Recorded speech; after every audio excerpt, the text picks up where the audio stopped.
سرخط مهمترین خبرها: رحمان حمله مرگباری داغستان را ظالمانه خواند.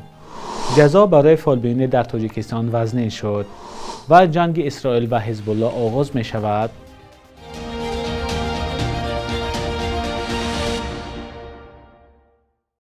درود بینندگان عزیز و خوش آمدید به برنامه نویدی بامدادی. امروز 25 ایون است و ساعت در دوشنبه 10. امام علی رحمان پرزیدنت تاجیکستان حمله مرگبار به عبادتگاه یهودیان و مسیحیان در داغستان روسیه را ظالمانه خوانده گفته است آن را قاطعانه محکوم می‌کند. شام 23 ایون گروه مسلح به یک کنیسه و 2 کلیسا در داغستان حمله کردند که طبق خبرهای اخیر در نتیجه آن 20 نفر کشته و 26 کسی دیگر زخمی شده است. امام علی رحمان در نامه همدردی به ولادیمیر پوتین پرزیدنت روسیه گفته است که حمله ظالمانه تروریستی در مخچقله و دربند را با اندوه عمیق دریافته است. مقامات روسیه میگویند حملگران کشته شدند و حادثه تحقیق می شود. پرزیدنت تاجیکستان گفته است که کشورش 30 سال باز با تروریسم مبارزه میبرد و در این زمینه با روسیه همکاری فعالانه دارد. هیچ گروه هنوز حمله مرگبار در داغستان را به دوش نگرفته است. مقامات روسیه نیز رسما انگیزه حمله را شرح ندادند. آخرین خبرها از قضیه داغستان این است که سرگئی میلیکوف رهبر داغستان فرمان برکناری مگومد عمرف رئیس ناحیه سرگالینسک را امضا کرد. طبق خبرهای رسانه‌های روسیه عثمان و عادل 2 پسر مگومد عمرف و 1 جنی در حمله مرگبار روز 23 ایون و 2 کلیسا عبادتگاه یهودیان و پستگاه پلیس دست داشتند. به نوشته تلگرام کانال باز مگومد عمرف در بازپرسی‌ها گفته است چند سال پیش میدانست که پسران و جنش با گروه وهابی رابطه دارند و گفته عمرف سالهای اخیر او با پسرانش تماس نداشت.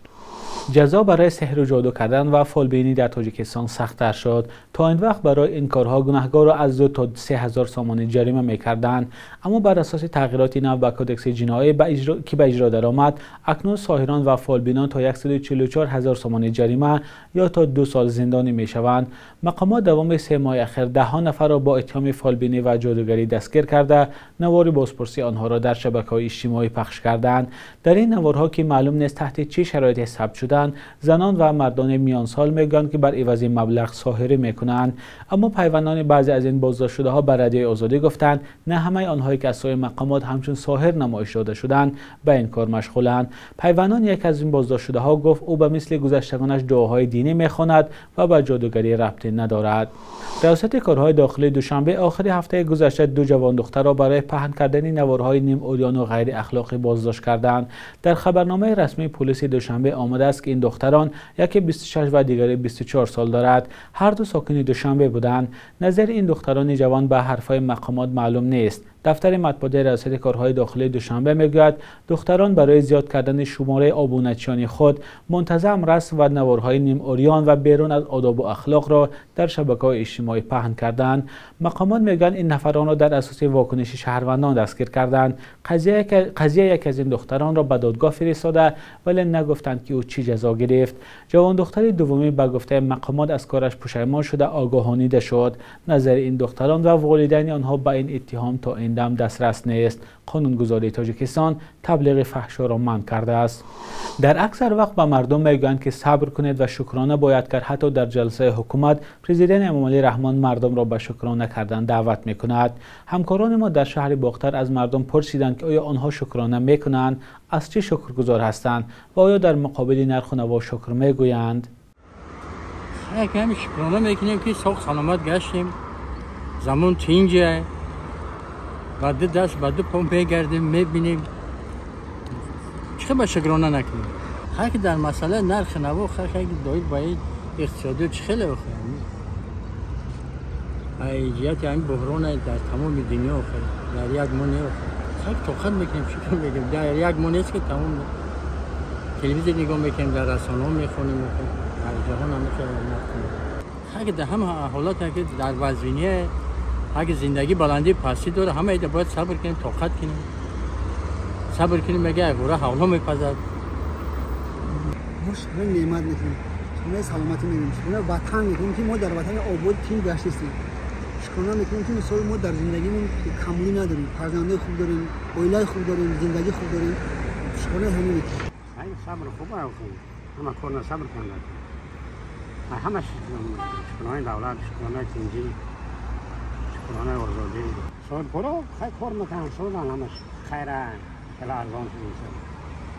خب بلندم نخواهد که الان انصاف کردم و سوداگرام دیگه شم ما سوداگریم مال برادر مناسب چه وطن مونه در همینجا نون و نمک خوردیم کلان شدیم علم آموختیم وظیفه دادن ما صاحب فرزند شدیم خانه شدیم چه شکرانه کنیم اثر اسمایی برای کار یادم کار بودن برای صبر کردن همه چیز باید تقاضای دنیا همین است باید که به هر یک مقصد به هر یک نخنامه مثال کمک می‌دارد باید ما شکرانه کنیم صبر کنیم که باید راهش بیو نه اون اگر برای به صبری کنیم مثال باید اگر شروع مثلا این کار بود نمیشه اگر اون کار بود شده بود نمیشه با صبر بود میشه صبر چیز خوبه صبر همه کار باید صبر کنیم به صبر اگر کار بود نمیشه همه کار چی صبر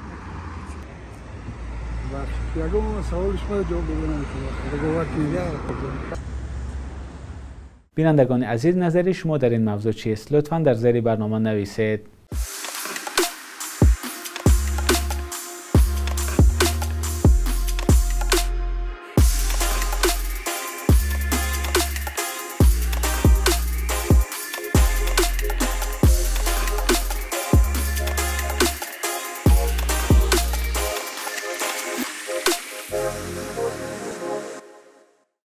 بنیامین نتانیاهو سروزیر اسرائیل روز 24 ایان گفت یک بخش عملیات علیه گروه حماس در رفح در حال انجام یافتن است. او گفت اسرائیل اکنون میتواند به سرحدهای شمالیش برای مقابله با گروه جنگی حزب الله در لبنان نیرو فرستد. این تحولات میتواند تنش میان اسرائیل و ایران را که از حزب الله حمایت میکند بیشتر کند چون وضع امروزه به این هم به حالت جنگ نزدیکتر می شود. نتانیاهو همچنین اشاره کرد که جنگ در غزه به این زودی ها پایان نمییابد. با وجود تنقید جامعه جهانی اسرائیل بر رفح آخرین پناهگاه فلسطینیان در غزه حمله کرد. مقامات اسرائیل رفح شهری در مرز مصر را آخرین پناهگاه حماس می‌دانند. حالا اسرائیل ادعا دارد که حماس ضعیف شده است و امکان سفربر کردن نیروهای اسرائیلی به جبهه دیگر جنگ علیه حزب الله امکان پذیر است. حزب الله یک گروه مسلح در لبنان است که از زمان حمله اسرائیل به غزه این کشور را موشکباران می‌کند. اسرائیل چند فرمانده این گروه را در حمله‌های پهپادی کشت و حزب الله حمله‌هایش را به اسرائیل بیشتر کرد. تحقیقات بخش قزاقی رادیوی آزادی درباره آنکه چگونه شرکت‌های قزاقستان و قرقیزستان در دو زدن تحریم‌ها به شرکت‌های روسی کمک می‌کنند سزاوار جایزه انجمن ناشران آسیا شد. تحقیقات در بخش اکسلنس این تکنولوژی ریپورتینگ یا دستاورد برجسته در بازتاب فناوری آزمون منطقوی بهتری نامیده شده است. در تحقیقات گفته شده است که صادرات محصولاتی که با چند هدف استفاده می‌شوند از قرقیزستان و قزاقستان بعد حمله روسیه به اوکراین یک بار افزایش یافته است. سخن درباره دستگاه‌های الکترونی شرکت‌های غربی می‌رود. قسم‌های این دستگاه‌ها در سلاح‌های آشکار شدند که روسیه با آنها به اوکراین حمله می‌کند.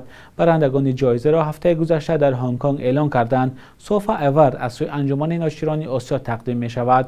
آن سال 1999 تأسیس داده شده است و یکی از بلندترین جایزه‌های بخش روزنامه‌نگاری در آسیا است. بخش یک روز تاریخ را در تقدیم همکارم خیرامان بقازاده تماشا کنید که مهمترین واقعه‌های تاریخی در روز 25 ایان را فرا می‌گیرد.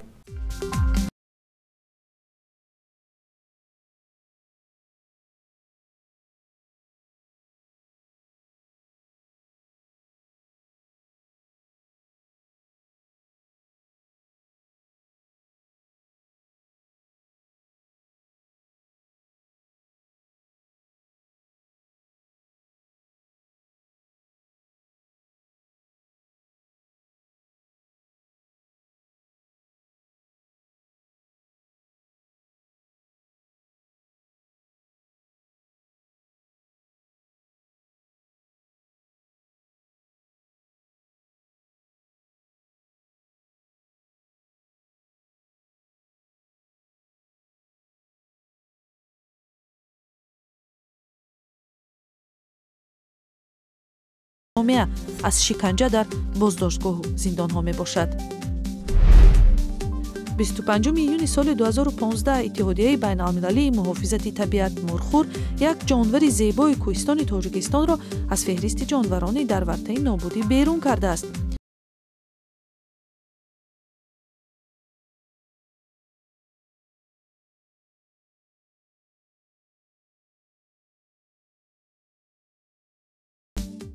صبح امروز در بانک تجارتی تاجیکستان 1000 روبل روسیه به 121 سومانی برابر است. 100 دلار آمریکایی باشد تا 1070 سومانی ارزش دارد. قرب رسمی بانک ملی تاجیکستان برای امروز چنین تعیین شده است.